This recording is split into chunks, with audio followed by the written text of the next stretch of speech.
Captain Lisa Murphy stood on the bridge of the ESV constellation, her eyes fixed on the main display.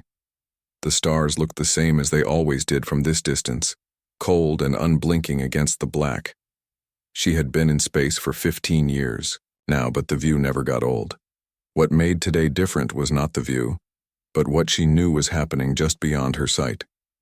"Captain, we're receiving an emergency signal from the Europa Research Station," said Communications Officer Ryan Davis.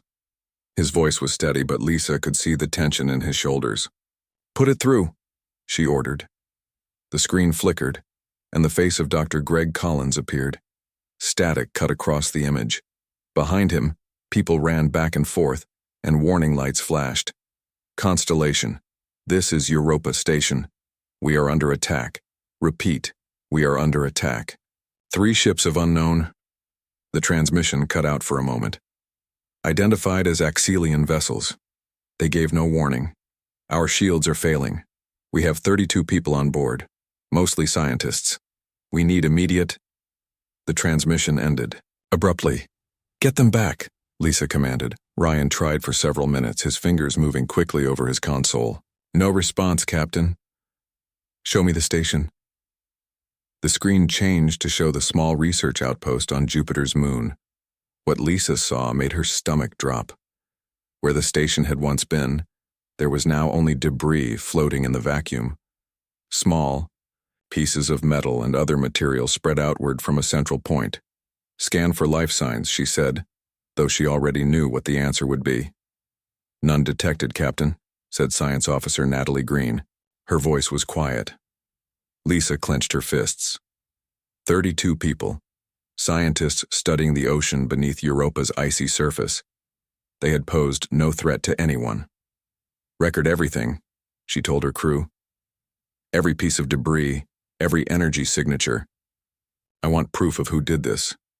"Captain, 3 ships are moving away from the site," said Natalie, "matching the known profiles of Axelian scout vessels." "Track them, but keep our distance," Lisa ordered. "We're outgunned, and I won't risk more lives today. Our job now is to bring this evidence back to Earth."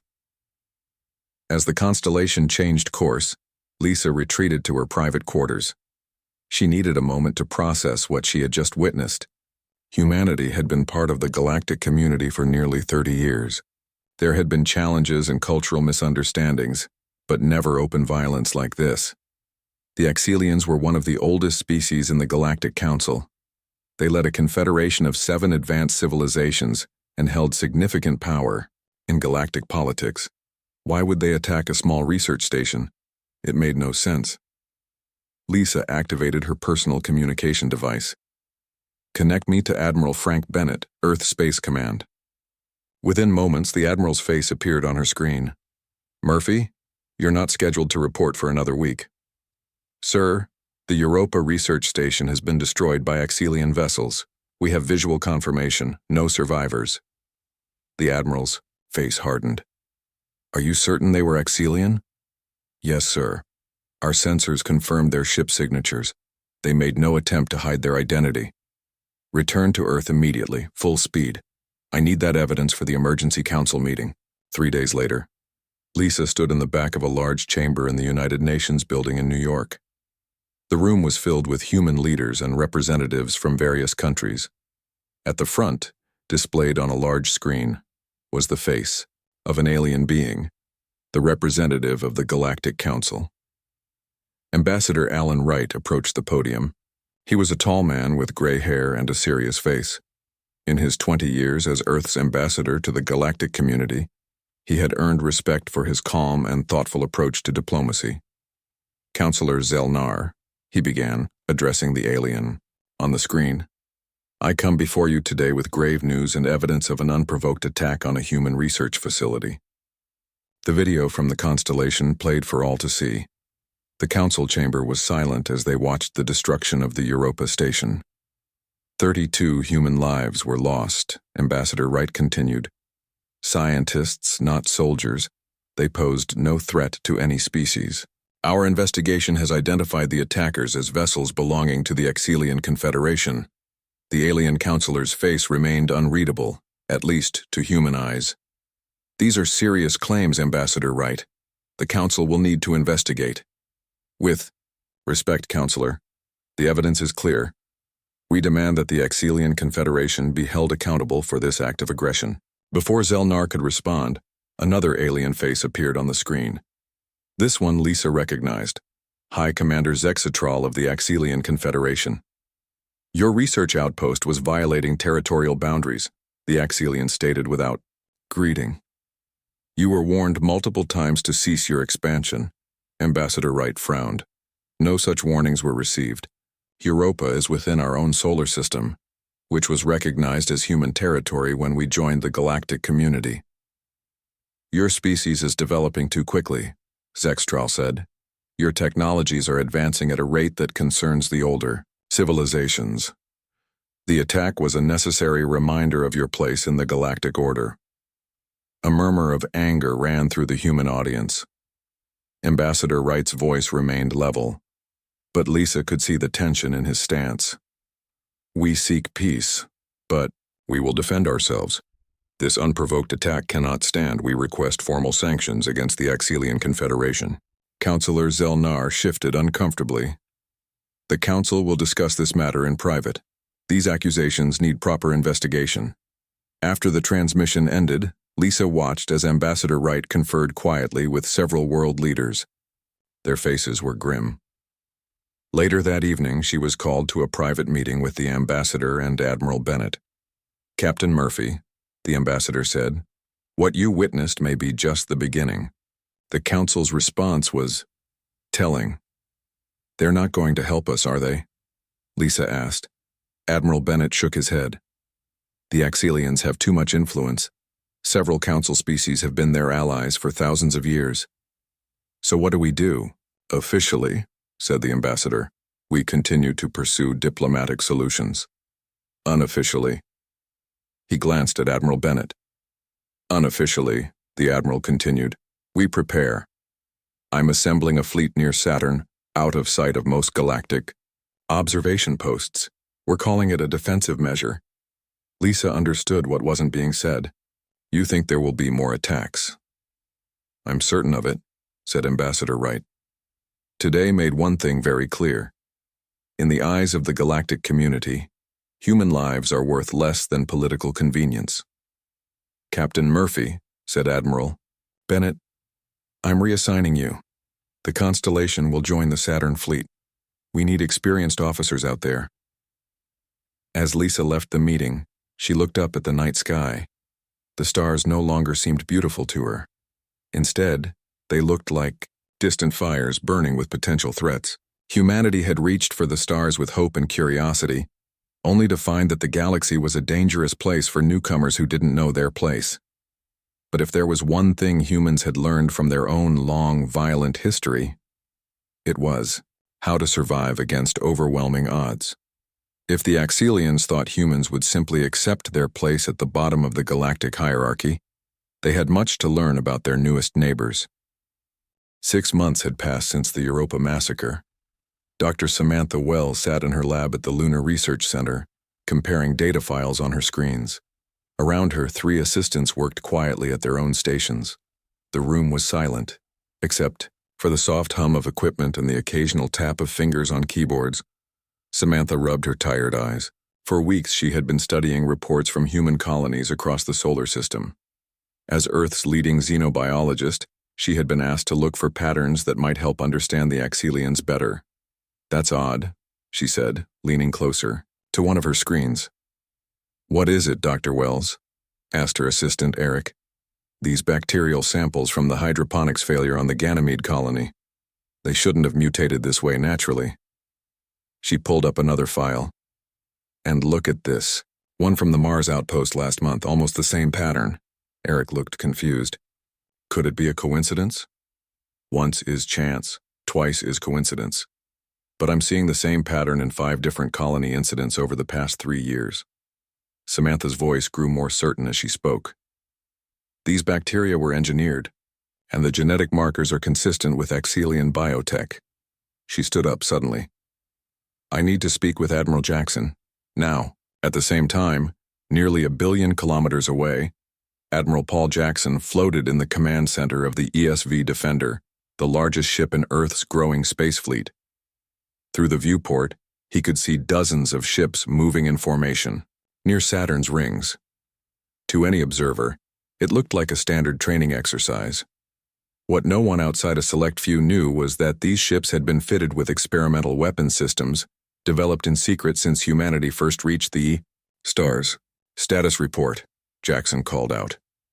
All ships in position, Admiral, replied his second-in-command, Commander Olivia Harris. The Constellation has just completed the new shield installation. Jackson nodded. He had selected Captain Murphy to receive the prototype shields first. Her experience and cool head made her the ideal officer to test the new technology.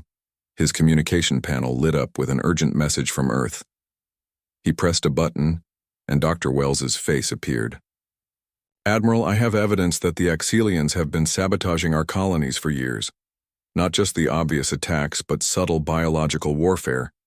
Colony sickness outbreaks, crop failures, equipment corrosion, all bearing Axelian signatures. Jackson's expression darkened. Send me everything you have. This confirms what we've suspected. Before he could say more, Commander Harris interrupted. Admiral, we're detecting multiple ships entering the Mars orbit. Energy signatures match Axelian warships. How many? Jackson asked sharply. 3 vessels, heavy class. The Admiral's mind raced. His fleet was still days away from Mars at top speed. Alert Earth Command and get me a direct feed from Mars Colony. Within minutes, the large screen in the command center showed the face of Mars Colony Governor Susan Rivera. Behind her, warning lights flashed. Admiral Jackson, 3 Axelian ships. Appeared without warning. They're targeting our environmental systems with precision strikes. Our shields are failing. Evacuate to the emergency shelters, Jackson ordered. We have reinforced bunkers underneath the main colony designed for just this scenario. We're moving people now, but we have 4,000 colonists. The air recyclers are already damaged. We might have days, not weeks. The transmission ended abruptly. Jackson turned to Commander Harris. How soon can we get a single fast ship to Mars? The Constellation could make it in 36 hours at emergency speed. Send them. Tell Captain Murphy to avoid engagement, but gather all possible intelligence. And get me Earth Command. Back on Earth, Ambassador Alan Wright stood once again before the Galactic Council's representatives. This time his face showed none of the diplomatic restraint he was known for. This is the second direct attack on human civilians in 6 months, he said, his voice hard. Mars Colony houses 4,000 people, scientists, engineers, farmers, and their families. They pose no military threat. High Commander Zextral appeared on the screen opposite Wright. The Axelian's face showed no regret. Your colony exceeded its approved growth parameters. The Council regulations clearly state. The Council approved our expansion plans 3 years ago, Wright interrupted. This attack is nothing but an attempt to slow humanity's development through terror. Councillor Zelnar spoke next. The Council expresses concern over these events. We will form a committee to investigate. Now Wright's anger showed clearly. While you form committees, people are dying. Dr. Wells has provided evidence that the Axelians have been systematically sabotaging human colonies for years. Small accidents, mysterious equipment failures, contaminated supplies, all bearing subtle but unmistakable Axelian signatures. Several council representatives stirred, uncomfortably at this revelation, but Zexatral remained unmoved. You have no proof that would stand in a council investigation, the Axelian said. We have tried civility. We have attempted diplomacy, Wright said, addressing the full council now. While we continue to hope for peaceful resolution, understand that Earth's patience has limits. Cease these attacks.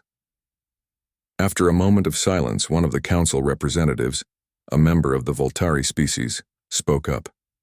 Perhaps the humans should consider accepting protection from the Axelian Confederation. Many younger species find this beneficial. Wright's expression hardened. Protection? You mean subjugation? Humanity will never surrender its independence. After the transmission ended, Wright met with the United Earth Defense Council in a secure room below the UN building. World leaders from major nations sat around a large table.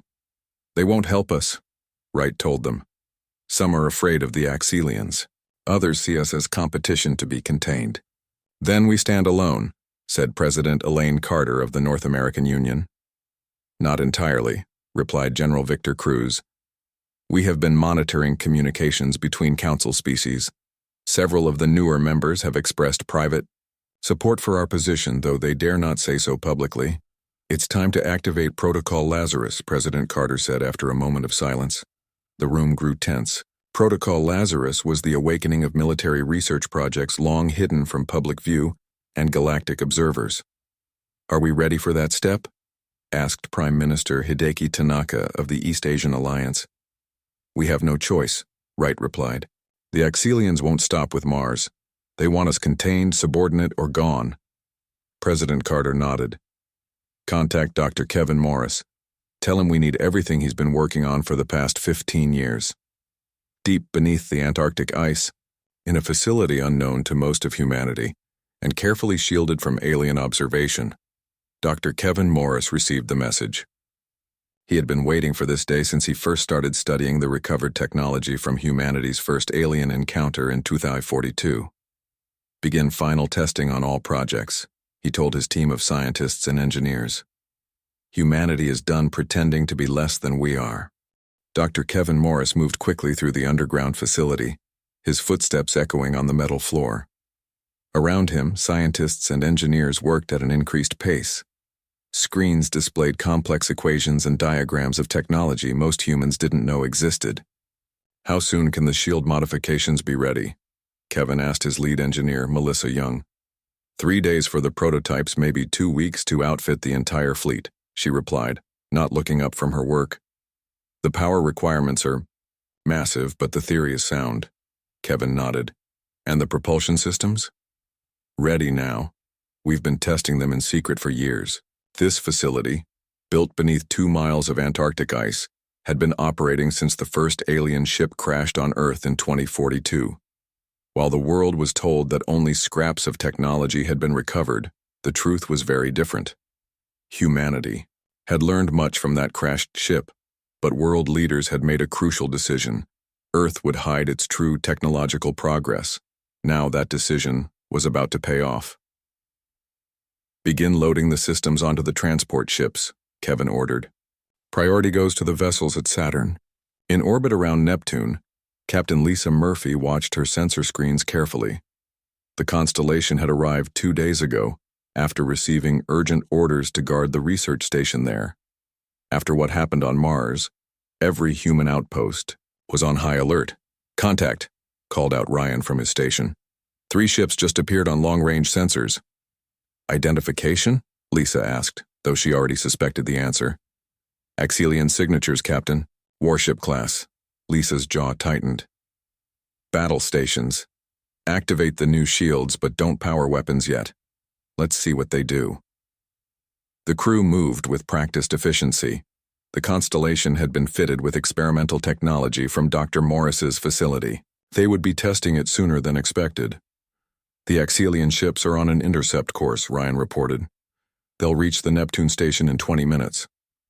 Lisa opened a channel to the research station. "Neptune Research, this is Captain Murphy. You have 3 Axelian warships approaching. Begin emergency evacuation protocols immediately." "Understood, Captain," came the reply. "We have 157 personnel on board. Evacuation pods are prepared." Lisa turned to her weapons officer, Ben Scott. "Are the new systems online?" "Yes, Captain, but they're untested in real combat. Let's hope they work as advertised." She straightened in her chair. "Pilot, set intercept course. We'll position ourselves between the station and the Axelian ships." As the constellation moved to protect the station, 2 more ships appeared seemingly out of nowhere, flanking the constellation. But these weren't Axelian vessels. "Captain, 2 unidentified ships have just appeared," Ryan said, confusion in his voice. I've never seen these signatures before." Lisa's communication panel lit up. A face appeared on the screen. "Admiral Jackson." Captain Murphy, those are our ships, the Eclipse and the Horizon. They've been fitted with the new stealth systems. They've been shadowing you since you left Saturn. Admiral, we have 3 Axelian warships approaching Neptune Station. I know. These ships have orders to assist you. This is the field test we've been waiting for. The Admiral's face grew serious. Captain, your orders are to disable the Axelian ships without destroying them. I repeat, disable only. No casualties if possible. Lisa was surprised. Sir? They're coming to attack the station. Trust me, Captain. This is a direct order from the highest level. Show them what we can do, but capture their crews alive. The Axelian ships approached. They detected the constellation and opened fire. Energy weapons lanced across space toward the human ship.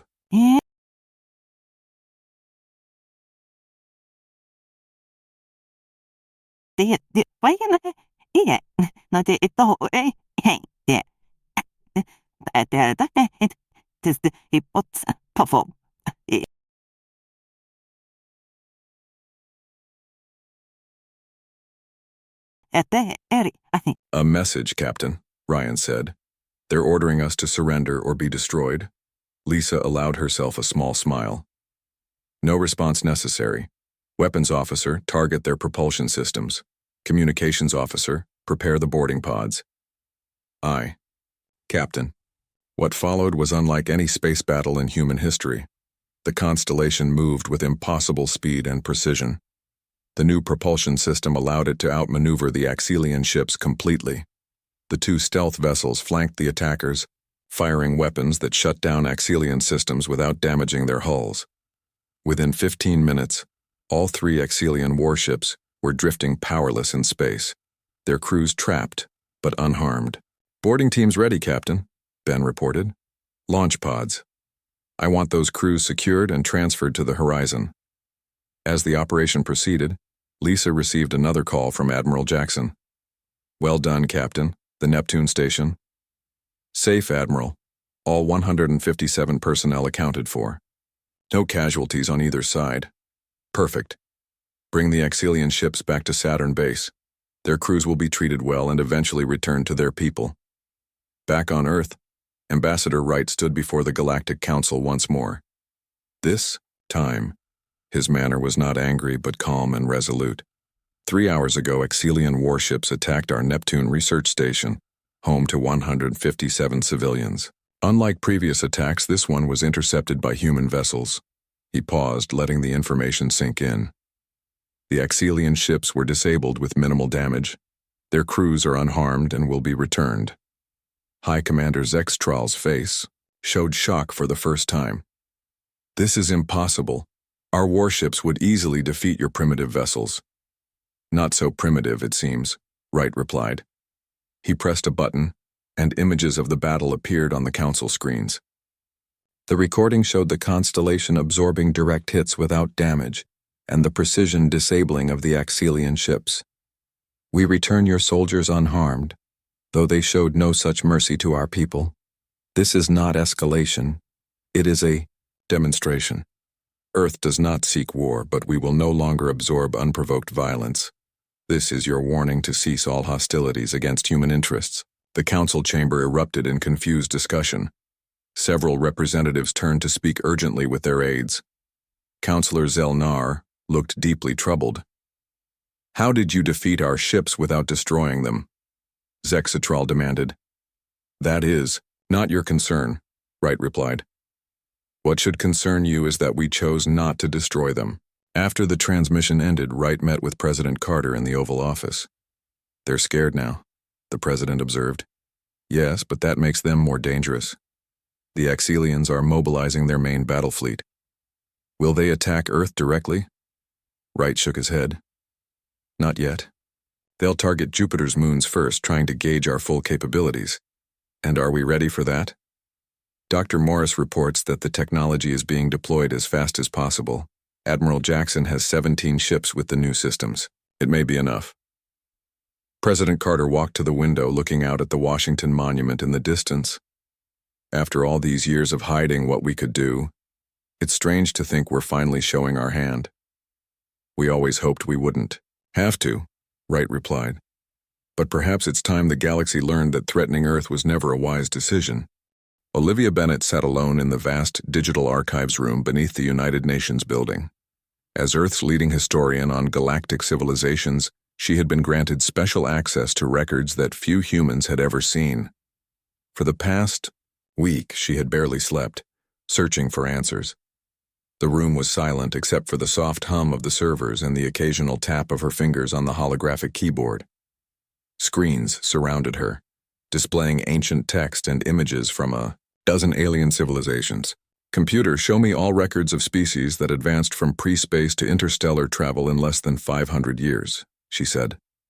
The computer displayed a list of 17 species. Olivia leaned forward, reading carefully. Now cross-reference. With species that were subject to containment actions by the Galactic Council, the list narrowed to 15 species. Show outcome for each species. As she read the results, Olivia's face grew pale.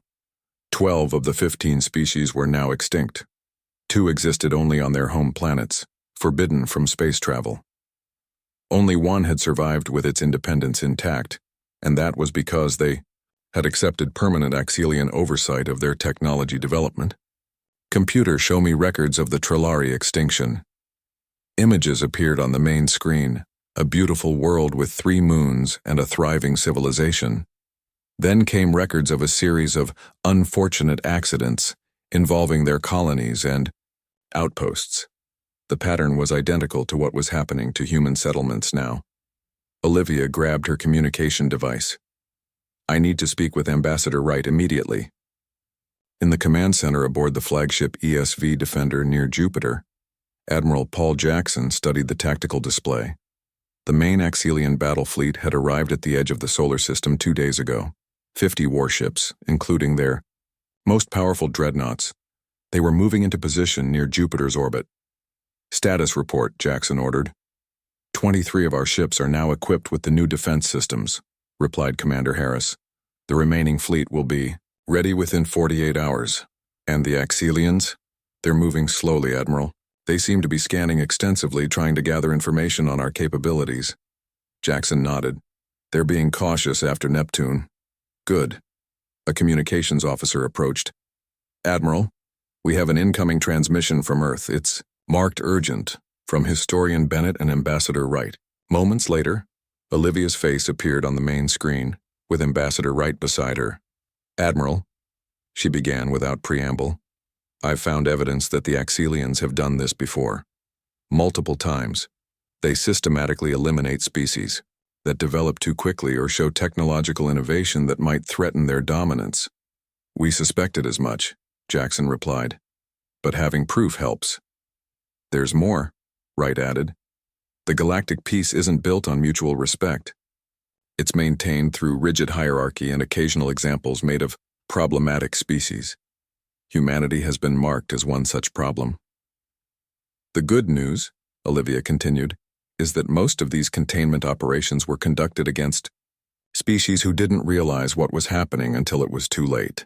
We've caught it early. And the bad news? Jackson asked. The Axelians have never failed in a containment operation, she replied grimly. And they have allies throughout the Council who enable them by looking the other way. Jackson's expression hardened. Well, there's a first time for everything. As the transmission ended, Commander Harris approached again. Admiral, the Axelian fleet is accelerating toward Jupiter. They'll be in weapons range of our positions in 3 hours. Alert all ships, battle stations. On the bridge of the Constellation, Captain Lisa Murphy received the alert. Her ship, along with 5 others, had been positioned as the first line of defense near Jupiter's moon Io. This is it, she told her crew. Remember your training. These ships are more powerful than the ones we faced at Neptune, but our technology should still give us the advantage. The crew worked with quiet efficiency, preparing for battle. They had trained for this moment, but facing the main Axelian battle fleet was still daunting. Captain, we're receiving a transmission from the Axelian command ship, Ryan reported. Let's hear it. The face of an Axelian commander appeared on screen. Human vessels, this is Commander Vartalon of the Axelian Confederation. Your solar system has been placed under quarantine by order of the Galactic Council. Power down your ships and prepare to be boarded, or face immediate destruction. Lisa looked around at her crew, then back at the screen. This is Captain Lisa Murphy of Earth Space Force. We do not recognize your authority to quarantine our system.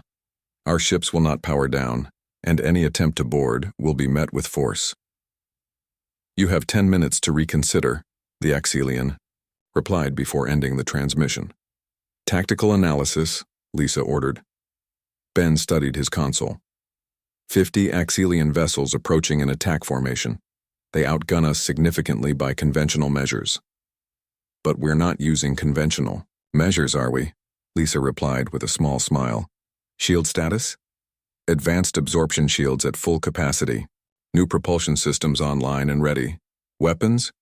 Precision targeting systems calibrated and ready, Captain. Lisa opened a channel to all 6 human ships in her battle group. All vessels maintain formation.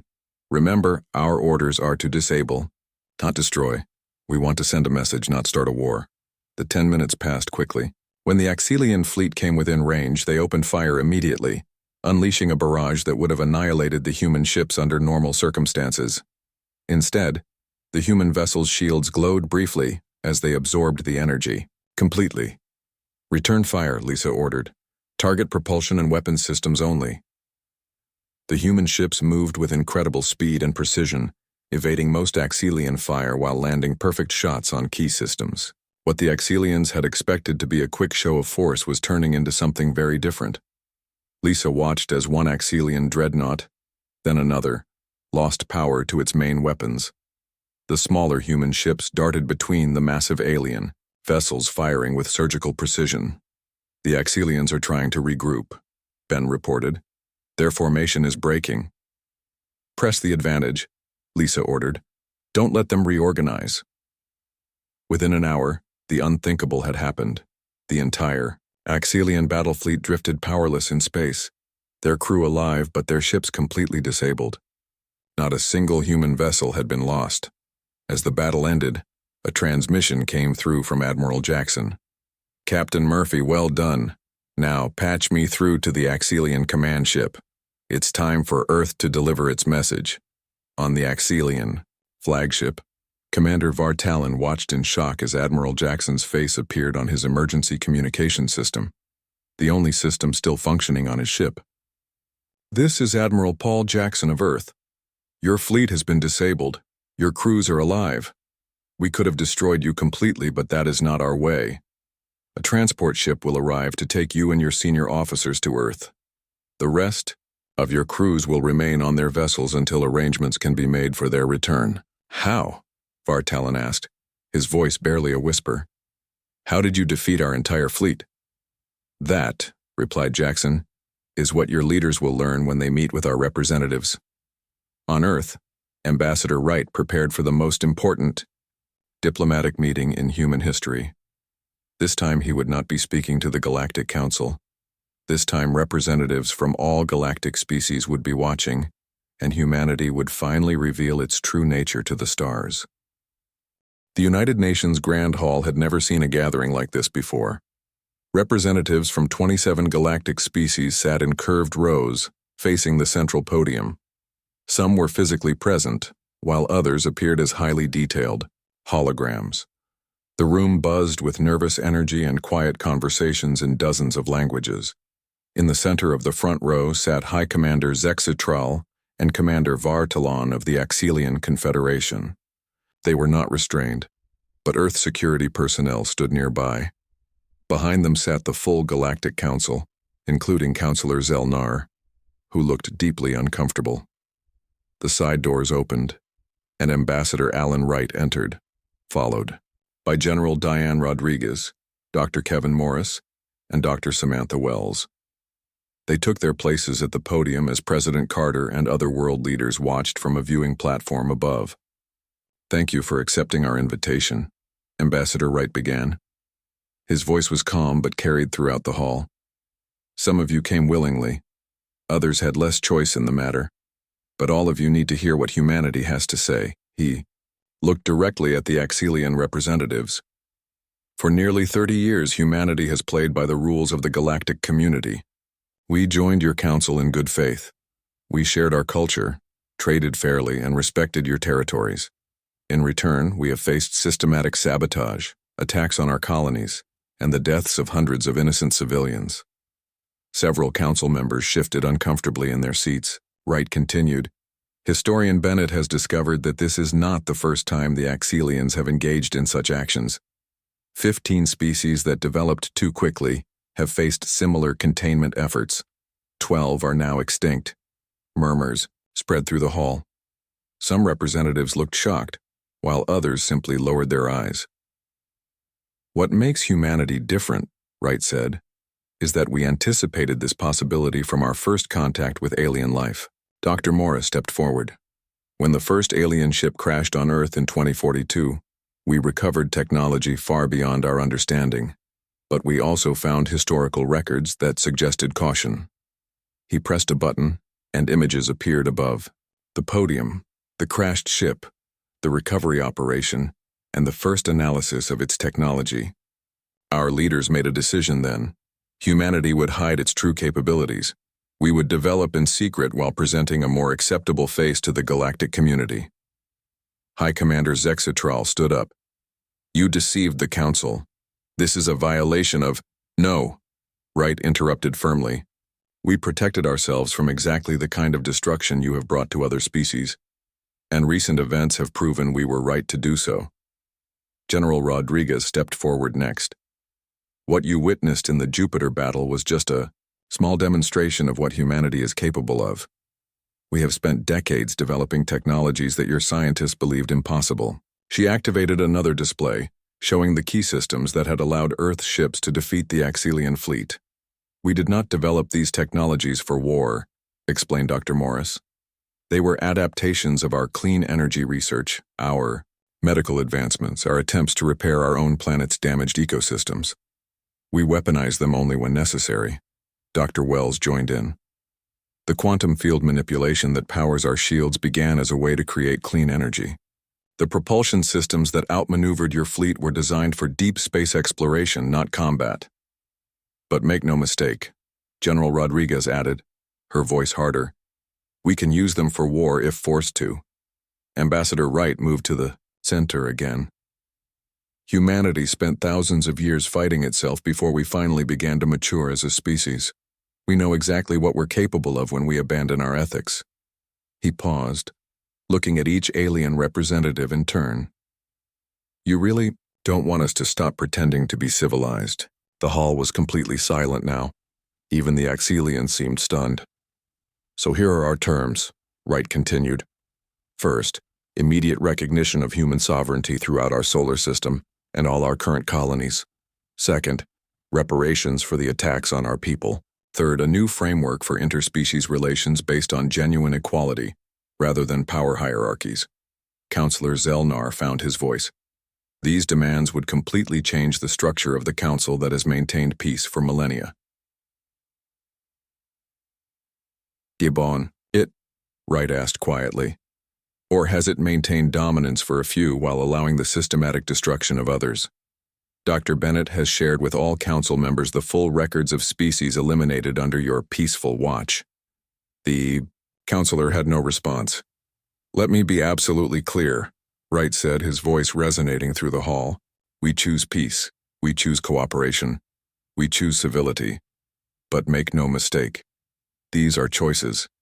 They are not our only options, merely our preferred ones. The ambassador spread his hands on the podium and leaned forward. Humanity extends its hand in friendship for the final time. What happens next is up to you. The silence stretched for nearly a minute. Then, surprisingly, Commander Vartalon stood.